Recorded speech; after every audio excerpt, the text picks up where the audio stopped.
Dori alias Doris, 50 tahun, korban tenggelam di aliran Sungai Musi pada Senin 25 Desember 2023 kemarin, akhirnya berhasil ditemukan dalam keadaan sudah meninggal tidak jauh dari tenggelamnya takbot yang dinahkodainya.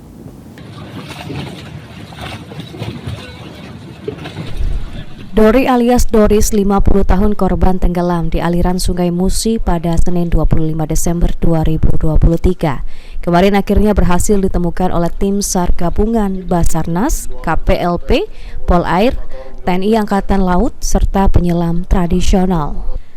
Dori alias Doris merupakan nahkoda takbot Jasa Karya yang menjadi korban dugaan tabrakan kapal antara takbot Jasa Karya dengan takbot Karya Pasifik di perairan Sungai Musi.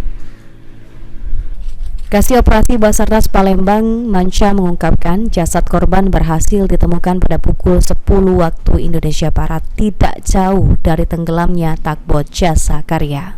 Setelah dilakukan pencarian selama 2 hari oleh tim SAR gabungan.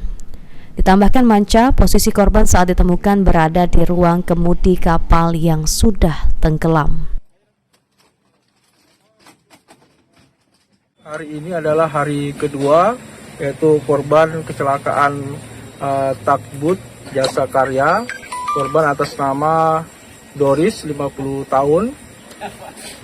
Pada pukul 10.00 WIB, korban berhasil diketemukan oleh tim SAR gabungan. Tim SAR gabungan yang terdiri dari Basarnas, dari KPLP, Polair, TNI AL, dan penyelam tradisional dan pihak keluarga. Posisi korban diketemukan yaitu di dalam ruang kemudi takbot yang tenggelam.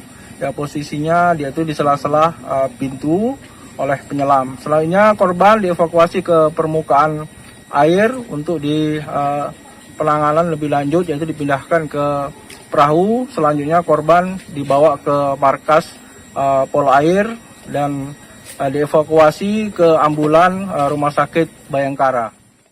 Saat ini jasad korban dibawa ke Rumah Sakit Bayangkara Palembang untuk penanganan medis lebih lanjut. Lutfi, PAL TV.